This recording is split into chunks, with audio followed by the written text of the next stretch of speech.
कहानी का तीसरा भाग समझने के लिए शुरू के दोनों भाग जरूर देख लीजिएगा, जिनका लिंक डिस्क्रिप्शन बॉक्स में दिया गया है।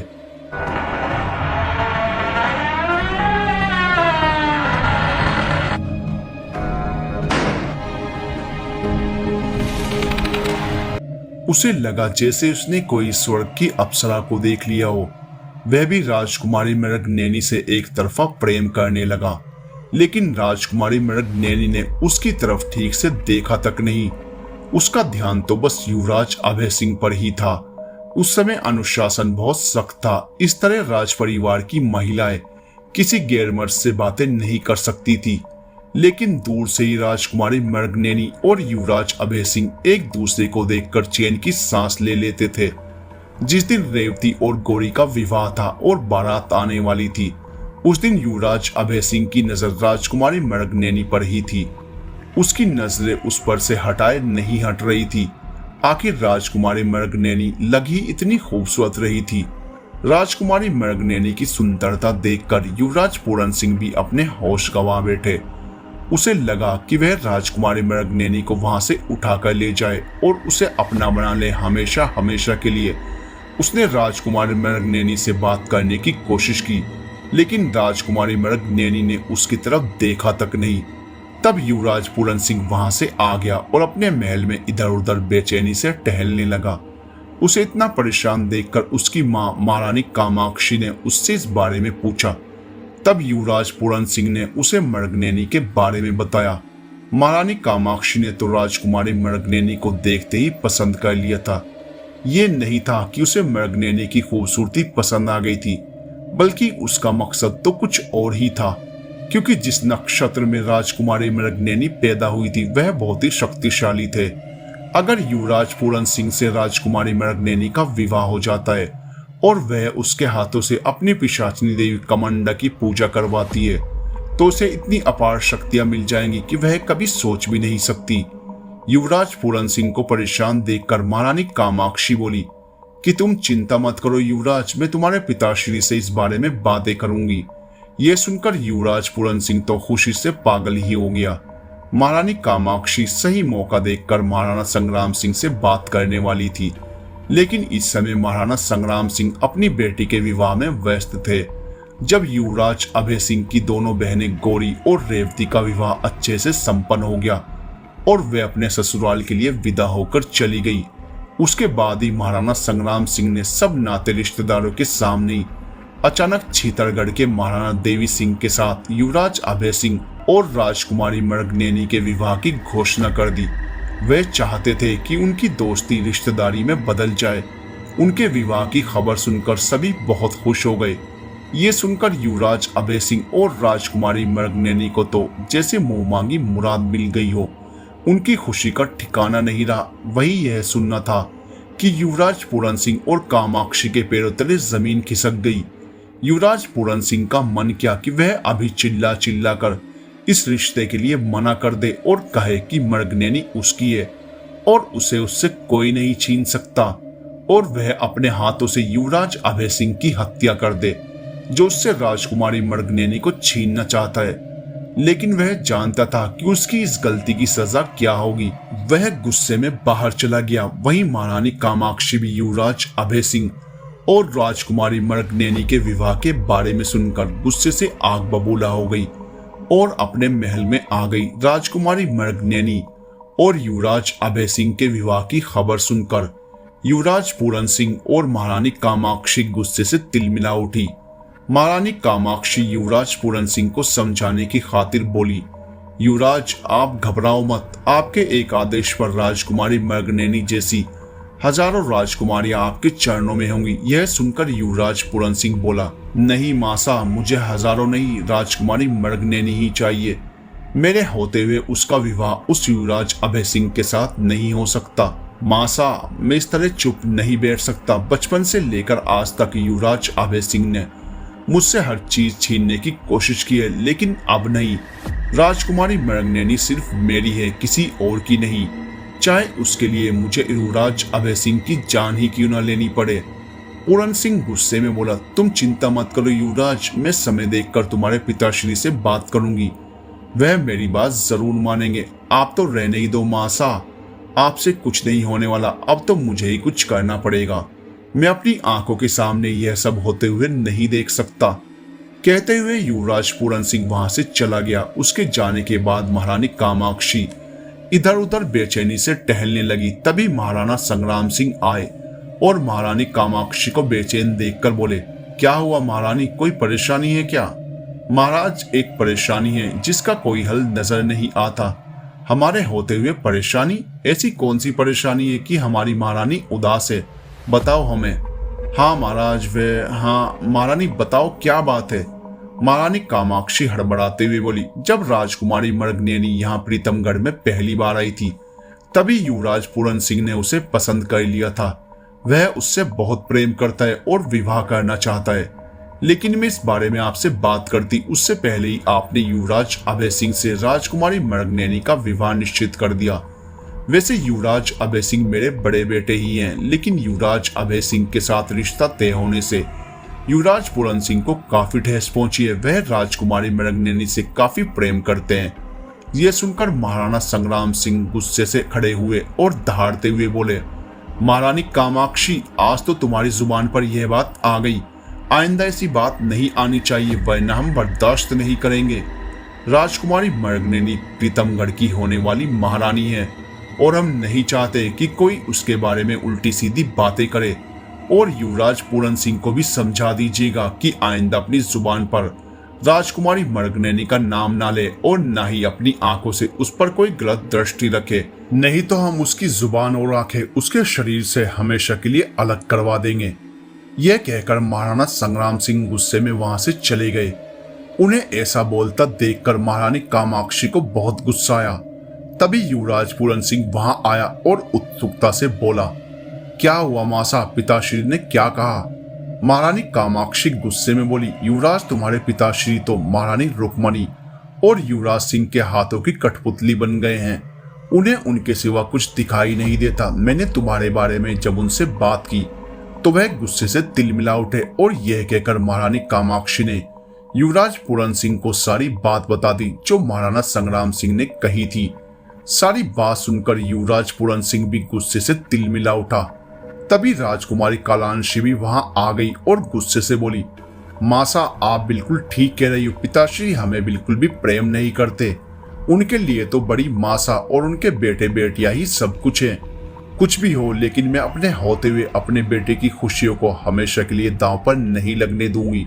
इसका सपना जरूर पूरा होगा। अगर राजकुमारी मृगनयनी से विवाह होगा तो सिर्फ युवराज पूरन सिंह का और प्रीतमगढ़ का महाराणा बनेगा तो युवराज पूरन सिंह। इसके लिए मुझे चाहे कुछ भी करना पड़े। ये कहते हुए महारानी कामाक्षी के चेहरे पर एक रहस्यमयी शैतानी मुस्कान आ गई। वह एक भाव उचकाते हुए बोली, इसका एक ही रास्ता है युवराज पूरन सिंह। कल अमावस्या है।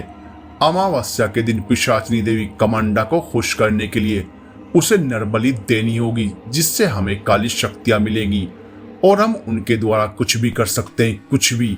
ये कहकर महारानी कामाक्षी के साथ साथ युवराज पूरन सिंह और राजकुमारी कालांशी के चेहरे पर भी मुस्कान आ गई।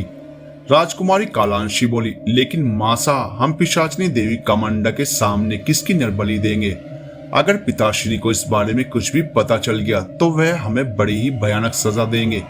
ये सुनकर युवराज पूरन सिंह बोला, उसकी तुम चिंता मत करो, ये मेरा काम है, किसी को कानो कान भी खबर नहीं होगी। महारानी कामाक्षी बोली, बस तुम किसी भी तरह नरबलि का इंतजाम कर दो। अगर ये पूजा पूरी तरह से संपन्न हो गई तो काली शक्तियों के द्वारा हम कुछ भी कर सकते हैं। लेकिन हाँ, नरबलि देने के लिए किसी खूबसूरत नौजवान या फिर किसी मासूम बच्चे की जरूरत होगी, क्योंकि तभी हमें ज्यादा शक्तियां प्राप्त हो सकती हैं। इसके सिवाय पिशाचिनी देवी कमांडा के सामने नरबलि देने पर जब वह प्रसन्न हो जाएंगी और हमें काली शक्तियां प्राप्त हो जाएंगी, तब तुम्हें एक काम और करना होगा, और वह है युवराज अभय सिंह के गले से वह तावीज निकालना। उसके बाद ना रहेगा युवराज अभय सिंह और ना होगा उसका राजकुमारी मृगनयनी से विवाह, ना रहेगा बांस, ना बजेगी बांसुरी। ये कहते हुए महारानी कामाक्षी हंस पड़ी तो उसके साथ साथ युवराज पूरन सिंह और राजकुमारी कालांशी भी हंस पड़ी। आज अमावस्या का दिन था। सुबह से ही महारानी कामाक्षी पिशाचिनी देवी कामांडा की पूजा की तैयारी में लगी हुई थी। उसके कहने पर युवराज पूरन सिंह शिकार का नाम कर अकेले ही राज्य में घूमने चला गया, लेकिन उसकी नजर किसी ऐसे मासूम बच्चे पर थी जिसे वो उठा सके और आखिरकार उसे वह बच्चा मिल ही गया। एक बच्चा जो जंगल के पास खेत की मेड़ पर खेल रहा था। उसके माता पिता जिनका ध्यान अपनी फसल काटने पर था। युवराज पूरन सिंह ने बड़ी ही सफाई से उस बच्चे पर बोरी को डाला और अपने घोड़े पर रखा और वहां से तेज रफ्तार में चल पड़ा। रास्ते में पड़ने वाले जंगल में उसने उस बच्चे का मुंह और हाथ पैर इस तरह बांधे जिससे किसी को शक न हो कि इस बोरी में कोई बच्चा है। इस तरह वह अपने महल में आ गया। किसी की उससे पूछने की हिम्मत भी नहीं हुई कि इस बोरी में क्या है। सभी लोगों को ये लगा कि आज युवराज पूरन सिंह अकेले ही शिकार पर गए थे, तो हो सकता है कि कोई उनका शिकार हो। लेकिन तभी युवराज पूरन सिंह को किसी ने आवाज देकर रोका। आवाज सुनकर युवराज पूरन सिंह ने मुड़कर देखा तो उसके पिता श्री महाराणा संग्राम सिंह थे। महाराणा संग्राम सिंह को देखकर युवराज पूरन सिंह के पैरों तले जमीन खिसक गई, लेकिन फिर भी उसने अपने आप को संभाला और महाराणा संग्राम सिंह को प्रणाम किया। महाराणा संग्राम सिंह ने बोरी की तरफ देखते हुए कहा, इसमें क्या है? यह सुनकर युवराज पूरन सिंह बात संभालते हुए बोला, पिताश्री, आज मैं शिकार करने गया था तो इसमें मेरा मनपसंद शिकार है। यह कहकर जल्दी से युवराज पूरन सिंह फिर से बोला, अच्छा पिताश्री, आपको कुछ काम है मुझसे? हाँ युवराज पूरन सिंह, हमें तुमसे कोई विशेष काम है। तुम्हें युवराज अभय सिंह के विवाह का निमंत्रण लेकर अपनी बुआ के यहाँ जाना है। लेकिन पिताश्री, यह सब।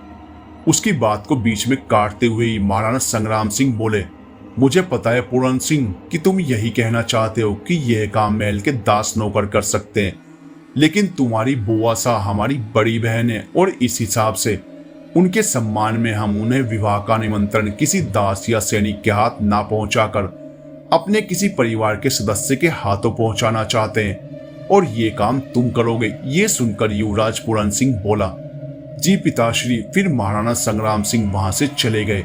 उनके जाने के बाद युवराज पूरन सिंह गुस्से से तिलमिला उठा और सोचने लगा, चाहे जो भी हो, लेकिन राजकुमारी मृगनयनी का विवाह होगा तो सिर्फ उससे, वरना किसी से नहीं। ये सोचते हुए वह फिर से अपने घोड़े पर बैठकर बोरी में बंद उस बच्चे को लेकर अपनी मां महारानी कामाक्षी के महल की तरफ चल दिया। युवराज पूरन सिंह सीधे ही अपनी मां कामाक्षी के कक्ष में गया और बोरी में से बच्चा निकाला। वह बच्चा काफी देर से बोरी में बंद होने की वजह से बेहोश हो चुका था। बच्चे को देखकर महारानी कामाक्षी और राजकुमारी कालांशी के चेहरे पर मुस्कान आ गई। महारानी कामाक्षी चहकते हुए बोली, युवराज, तुमने ये बहुत अच्छा काम किया है। अब हमें हमारा मकसद पूरा करने से कोई नहीं रोक सकता। फिर महारानी कामाक्षी ने अपनी तंत्र विद्या से उस बच्चे को गहरी लंबी नींद में सुला दिया। जैसे जैसे शाम ढल रही थी वैसे वैसे महारानी कामाक्षी पिशाचिनी देवी कामांडा की पूजा की तरीके तैयारियों में व्यस्त थी। उसने बाहर पहरा दे रही दासियों से साफ कह दिया कि उसकी अनुमति के बिना और जब तक वह ना कहे किसी को भी महल में प्रवेश न दिया जाए। धीरे धीरे रात गहराने लगी, लेकिन आज रात का अंधेरा बड़ा ही भयानक लग रहा था।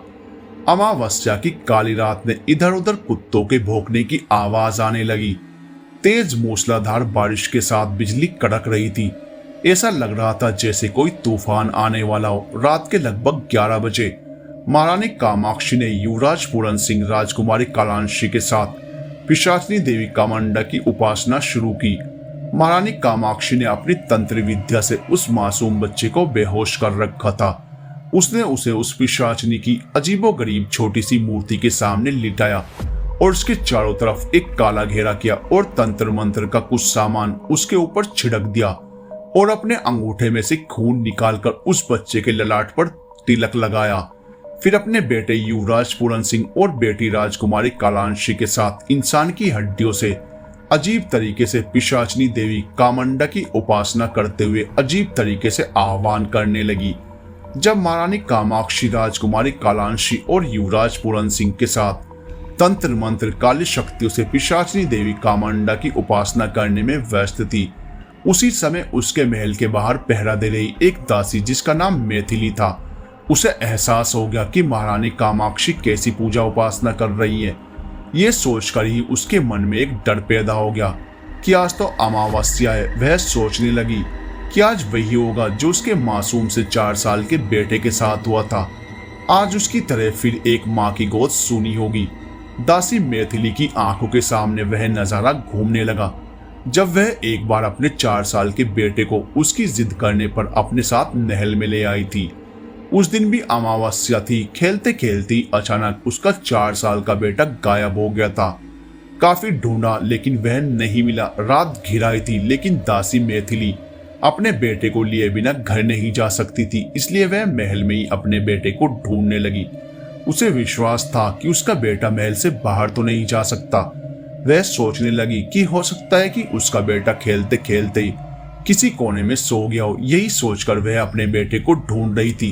तभी अचानक जैसे उसने अपने बच्चे की रोने की आवाज महारानी कामाक्षी के कक्ष में सुनी। आवाज सुनकर दासी मैथिली सोचने लगी कि उसका बच्चा महारानी कामाक्षी के कक्ष में कैसे हो सकता है, लेकिन जो आवाज उसने अभी सुनी थी वह उसके बच्चे की ही थी। माँ का दिल माँ का ही होता है। अपने बच्चे के रोने की आवाज सुनकर वह अपने आप को रोक नहीं पाई और सीधे ही महारानी कामाक्षी के कक्ष में बिना यह सोचे कि उसका अंजाम क्या होगा वह अंदर प्रवेश कर गई। दासी मैथिली ने जैसे ही महारानी कामाक्षी के कक्ष में अंदर प्रवेश किया तो वह कुछ कर पाती उससे पहले ही महारानी कामाक्षी ने एक तलवार से उसके बेटे का सिर धड़ से अलग कर दिया। यह देखकर दासी मैथिली के मुंह से जोर की चीख निकल पड़ी। उसके पैरों तले जमीन खिसक गई और वो वहीं पर बेहोश होकर गिर पड़ी। जब उसे होश आया तो उसने देखा कि महारानी कामाक्षी, युवराज पूरन सिंह और राजकुमारी कालांशी गुस्से से उसे घूर रहे थे। तब महारानी कामाक्षी गुस्से में बोली, तुम्हारी हिम्मत कैसे हुई मेरी इजाजत के बगैर मेरे कक्ष में प्रवेश करने की?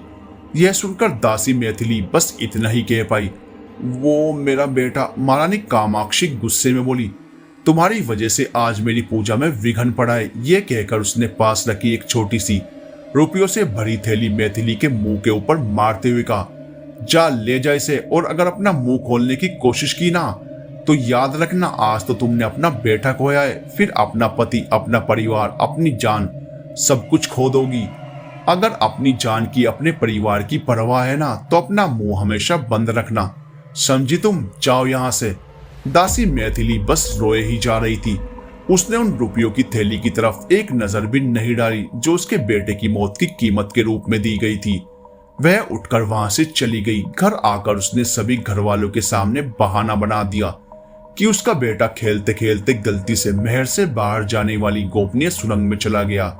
ढूंढने पर भी वह नहीं मिला। सभी घर वालों ने यह सुनकर दासी मैथिली को बहुत डांटा, लेकिन मैथिली के पति को उसकी इन बातों पर विश्वास नहीं था। उसने अकेले में मैथिली से सच्चाई पूछी तो मैथिली अपने आप को रोक नहीं पाई और फूट फूट कर रोने लगी और सारी सच्चाई बता दी। सारी सच्चाई जानकर उसके पति की आंखों में आंसू झलककर बाहर आ गए और वह भी फूट फूट कर रोने लगा। फिर वह बोला, मैथिली, इसमें तुम्हारी कोई गलती नहीं है। जब रक्षक ही भक्षक बन जाए तो कोई क्या कर सकता है। हम इसकी शिकायत लेकर महाराणा संग्राम सिंह के पास चलेंगे। ये सुनकर मैथिली बोली, हमारे जैसे छोटे लोगों की बातों पर कोई विश्वास नहीं करेगा और तुम्हें तो पता है महारानी से दुश्मनी मोल लेने का अंजाम क्या होता है। मैं अपना बेटा खो चुकी हूँ लेकिन आप सबको नहीं खो सकती। ये कहकर वह फूट फूट कर रोने लगी।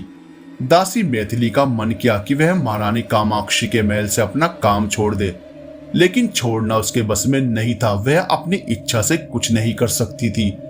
वह महल में काम तो करती थी लेकिन गुमसुम रहती थी, किसी से बात नहीं करती थी। उसने अपने साथ की दासियों को भी इस बारे में कुछ नहीं कहा था, लेकिन वो अंदर ही अंदर घुट रही थी। उसके अंदर नफरत की ज्वाला भड़क रही थी। अगर उसका बस चलता तो वह अपने बेटे के हत्यारों को जान से मार देती।